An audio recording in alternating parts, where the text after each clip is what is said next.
Hello everyone, उम्मीद है आप सभी लोग बढ़िया होंगे। जो लोग मेहनत से ज़्यादा किस्मत पर भरोसा करते हैं उनके लिए मैं कुछ कहना चाहूँगा। हाँ हाँ, बेशक सितारे चमके हैं मेरे, पर ये घर बैठे तारे गिनने की नहीं कमाई है। हाँ हाँ, बेशक सितारे चमके हैं मेरे, पर ये घर बैठे तारे गिनने की नहीं कमाई है। ये जो चमक है मेरे सितारों में, ये हमने गलियों में मेहनत करके लाई है। तो उम्मीद है आप मेहनत का इंपॉर्टेंस समझेंगे इन बातों को लेकर। आज मैं आप लोगों के सामने सिंपल इंटरेस्ट का टॉपिक लेकर आया हूँ, जिसमें आपको कम से कम एग्जाम में 2 सवाल आ रहे हैं। मैं ज़्यादा नहीं, 8 से 10 क्वेश्चन कराऊंगा और एग्जाम में आपको 1-2 नंबर का फायदा जरूर होगा। और जिनका एग्जाम हो चुका है उनके लिए मैंने डॉक्यूमेंट वेरिफिकेशन रेलवे में कैसा होता है, मेडिकल कैसा होता है, उसके ऊपर वीडियो बना रखा है। मैं डिस्क्रिप्शन में लिंक शेयर कर दूंगा, तो उस वीडियो को जरूर देखिएगा। और वीडियो बढ़िया लगता है तो दूसरे लोगों तक शेयर करिएगा। चैनल पर नए व्यूअर्स है तो चैनल को सब्सक्राइब करिएगा। चलिए स्टार्ट करते हैं। सबसे पहला क्वेश्चन को ध्यान से पढ़िएगा। 400 रुपए की धनराशि 4 वर्ष में 480 रुपए हो जाती है। यदि ब्याज की दर 2% बढ़ा दी जाए तो नया मिश्र धन बताइए। ध्यान से समझना, मिश्र धन को बोलते हैं अमाउंट और प्रिंसिपल को बोलते हैं मूलधन। अब ध्यान से सुनना, जैसे 400 रुपए आपने बैंक में जमा किए है ना, तो 400 रुपए की धनराशि 2 वर्ष में कितने रुपए हो गई? 2 वर्ष में जमा करने के बाद 480 रुपए हो गई। तो आप क्या कहोगे, सर 400 रुपए मेरा खुद का पैसा था तो इसको मैं मूलधन कहूंगा, यानी कि प्रिंसिपल कहूंगा। 480 रुपए 2 वर्ष के बाद मिला तो ये मिश्र धन हो गया। ब्याज कितने रुपए का मिला? 2 वर्ष में 80 रुपए का ब्याज मिला, है ना। मूलधन, साधारण ब्याज, मिश्र धन, सारी चीजें आप समझ गए। लेकिन इनने बोला, मान लो ब्याज की दर 8% थी, है ना। अब वो कह रहा है कि ब्याज की दर को 4% अगर मैं बढ़ा दूं तो नया मिश्र धन क्या होगा। अभी जो 480 का मिश्र धन है वो 8% पर है, ब्याज की दर को 4% बढ़ा दिया तो कुछ नहीं, आपको इन दोनों का गुणा कर देना है। तो 4 दूनी कितना हो गया? 8%। 8% हो गया। अब 400 का 8% निकालना है तो 400 गुणित 8%। प्रतिशत मतलब होता है 100 से भाग। 400 गुणित 8% मतलब 100 से भाग। 2 जीरो से 2 जीरो कट गए, 8 चौको 32। तो 32 रुपए आपका बढ़ेगा। तो 480 में अगर आप 32 रुपए जोड़ दो ना तो ये आपका बन जाएगा 512 रुपए। तो उम्मीद है आप समझ गए होंगे। 4 और 2 का गुणा करो तो 8% ब्याज और बढ़ेगा।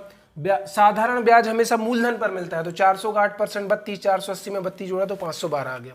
नेक्स्ट क्वेश्चन, 1600 रुपए की धनराशि पर 2 वर्ष 3 माह का ब्याज 252 रुपए है, ब्याज की दर बताइए। साधारण ब्याज सिंपल इंटरेस्ट बराबर principal into rate into time upon 100। साधारण ब्याज बराबर मूलधन गुणित दर गुणित समय बटे 100, ये फॉर्मूला है। 1600 रुपए बैंक में जमा किया तो सर मूलधन हो गया 1600 रुपए। ब्याज की दर निकालनी है, टाइम है आपका 2 वर्ष 3 माह। 2 वर्ष 3 माह, तो आपको पूरे टाइम को ईयर में चेंज करना है। पूरा समय अगर आपको वर्ष में बदलना है तो माह को वर्ष में बदलने के लिए आपको 12 का भाग देना पड़ेगा। माह छोटी इकाई है, वर्ष बड़ी इकाई है। छोटी इकाई को बड़ी इकाई में बदलने के लिए हमेशा भाग देते हैं। तो 3 एकम 3, तीचों को 12, 4 दूनी 8 और 1 9, 9/4 वर्ष आ गया, है ना। 3 में 12 का भाग दोगे तो ये ईयर में कन्वर्ट हो जाएगा। तो ये हो गया आपका 9/4, इधर आ गया आपका 100। 2 जीरो से 2 जीरो कट गए। सिंपल इंटरेस्ट आपका था 252 रुपए, है ना। 4 एकम 4, 4 चौको 16। अभी हो जाएगा आपका 252 बराबर 9 चौको 36 आर। ये 36 जाएगा 252 के नीचे, तो 252/36 बराबर आर। तो 36 से कम 36, 36 सत्ते 252, 6 7 42, 42 में आखिरी में 2 आता है। 7% इस क्वेश्चन का आंसर है। बड़ी, अगर आपको दोनों सवाल बढ़िया लग रहे तो लाइक करो, दूसरे लोगों तक शेयर करके भी जाओ। क्वेश्चन नंबर 3 क्या कहता है, कितने समय में 8% की वार्षिक दर से साधारण ब्याज मूलधन का 2/5 हो जाएगा। इस 2/5 का हम यूज करेंगे। 2/5 का मतलब क्या, कि अगर प्रिंसिपल यानी कि मूलधन 5 रुपए होगा तो उस पर ब्याज कितने का मिलेगा? 2 रुपए का। तो 2 रुपए का हो जाएगा साधारण ब्याज। ध्यान से सुनो, कितने समय में, यानी कि आपको टाइम निकालना है, कितने टाइम में 8% की वार्षिक दर से साधारण ब्याज मूलधन का 2/5 हो जाएगा। अगर मूलधन 5 है तो उस पर इंटरेस्ट कितने का मिलेगा? 2 का मिलेगा, है ना। ब्याज की दर आपकी 8% है।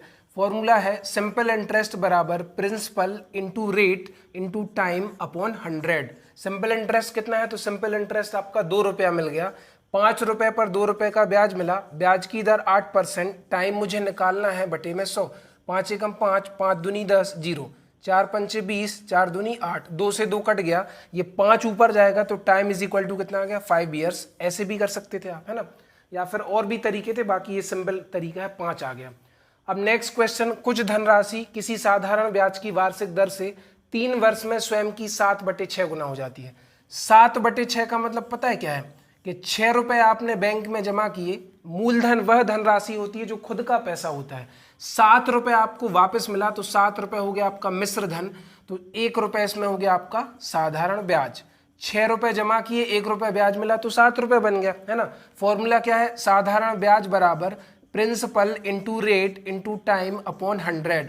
साधारण ब्याज आपका 1 रुपए है, प्रिंसिपल आपका 6 रुपए हो गया, है ना। इसके बाद आपको रेट इसमें कैलकुलेट करनी है, टाइम इसमें आपको दिया है 3/100। 100 का 1 में गुणा होगा तो 100 एकम 100 बराबर 6 का 3 में गुणा होगा तो 6 तिया 18 आर। ये वाला 18 100 के नीचे चला जाएगा तो 100/18 बराबर आर। 18 के आधे 9, 100 के आधे 50।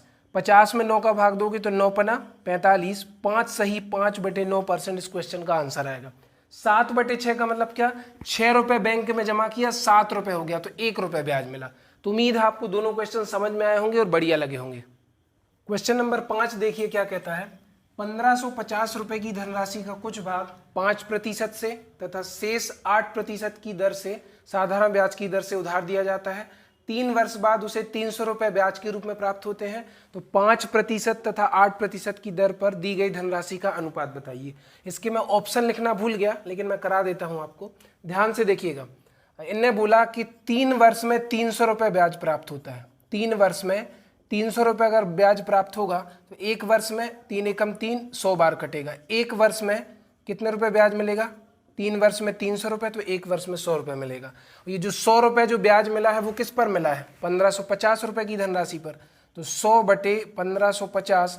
और किसी भी भिन्न का प्रतिशत निकालने के लिए 100 से गुणा, तो यहाँ से आपकी रेट परसेंट निकल जाएगी। देखो 3 वर्ष में 300 रुपए ब्याज, तो 1 वर्ष का 100 रुपए बना, और ये 100 रुपए का ब्याज 1550 पर मिला है, ये 300 रुपए का ब्याज भी 1550 पर मिला है।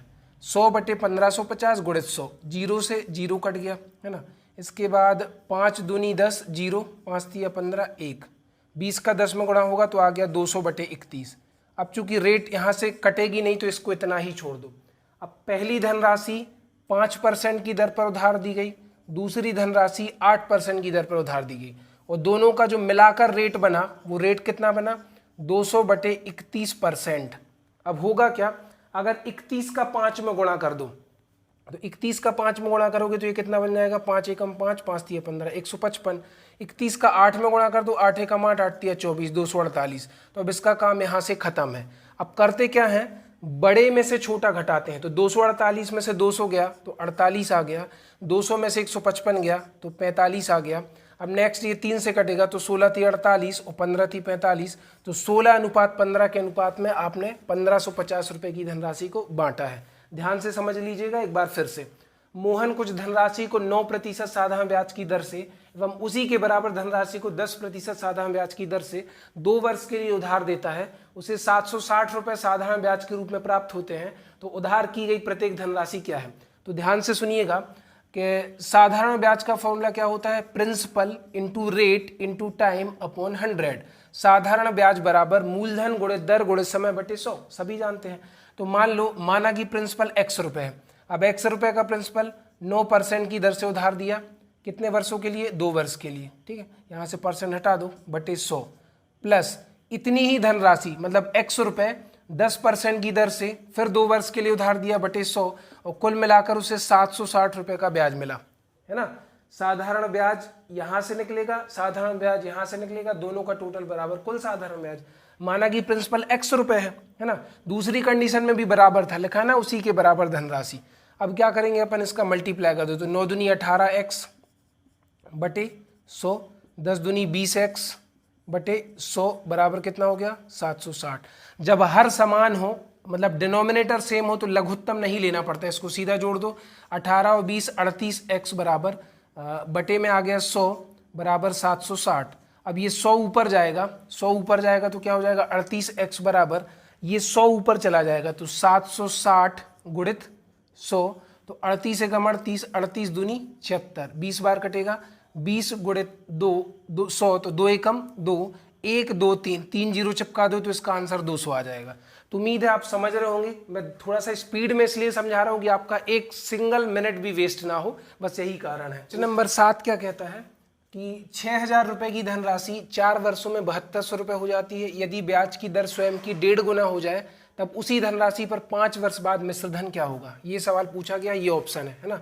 तो आप ध्यान से देखो, 6,000 से 7200 हो गई, तो आपको दिख रहा है कि 4 वर्ष में कितना ब्याज मिल रहा है। 4 वर्ष में ब्याज मिल रहा है 1200, ठीक है। तो 1 वर्ष का निकाल लो, 4 एकम 4, 4 तिया 12, 1 वर्ष का ब्याज हो गया 300 रुपये। अब ये जो 300 रुपये का जो ब्याज मिला है, ब्याज हमेशा किस पर मिलता है, साधारण ब्याज मूलधन पर। 300 रुपये का ब्याज मिला है 6,000 पर, और किसी भी भिन्न का प्रतिशत निकालने के लिए 100 से गुणा। तो 1 2 3, 1 2 3, 6 एकम 6, 6 पंचे 30, 5% इसका आंसर आ गया। अब ब्याज की दर को 1.5 गुना कर दें तो 5 का 1.5 गुना कितना होगा, 5 का 1.5 गुना करोगे तो 7.5% आ जाएगा। 7.5% रेट हो गई। तो इसी मूलधन पर 5 वर्ष के बाद मिश्र धन कितना होगा वो पूछ रहा है। तो मूलधन है आपका 6,000, समय है 5 साल, दर है 7.5/100 कर दो, यहाँ से आपका साधारण ब्याज निकलेगा। काट दो, 2 जीरो से 2 जीरो कट गए, गुणा कर दो, 60 पंचे 300 हो गया। 300 का 75 में गुणा करोगे तो 75 तिया होता है 225, 5 तिया 15, 225 और 2 जीरो, यहाँ पे दशमलव लग जाएगा क्योंकि दशमलव के बाद एक अंक है। तो 2250 रुपये ब्याज मिला, और 6,000 में अगर आप 2250 रुपये जोड़ोगे तो 8250 इस क्वेश्चन का आंसर आ जाएगा। नेक्स्ट, यदि 6 वर्ष के बाद साधारण ब्याज मूलधन का 30% है, मतलब अगर मान के चलो अगर मेरा प्रिंसिपल 100% है तो साधारण ब्याज कितना है 30%, लेकिन कितने वर्षों के बाद, 6 वर्ष के बाद। तो आप कह सकते हो कि 6 वर्ष में मुझे कितने परसेंट ब्याज मिला, 6 वर्ष में 30% ब्याज मिला। तो 6 एकम 6 और 6 पंचे 30, तो 1 वर्ष की रेट कितनी बन गई, 5%। अब वो क्या कह रहा है, कितने तब ब्याज और मूलधन कितने समय बाद बराबर हो जाएंगे। अगर मुझे 100% बनाना हो 5% को, तो मुझे इसमें 20 का गुणा करना होगा, क्योंकि 20 पंचे 100, और इस तरफ 20 का गुणा होगा तो इस तरफ भी 20 का गुणा होगा, तो ये हो गया 20 वर्ष बराबर 20%, 100%। तो पूरे 20 साल लग जाएंगे जब मूलधन और साधारण ब्याज बराबर हो जाएंगे। तो उम्मीद है आपको वीडियो पसंद आया होगा। पसंद आया तो दूसरे लोगों तक शेयर करिए। चैनल पे नए व्यूअर्स है तो चैनल को सब्सक्राइब करिए। आपके ग्रुप डी एग्जाम में मदद करना ही मेरा मोटो है, तो आप समझ गए होंगे। Thank you so much.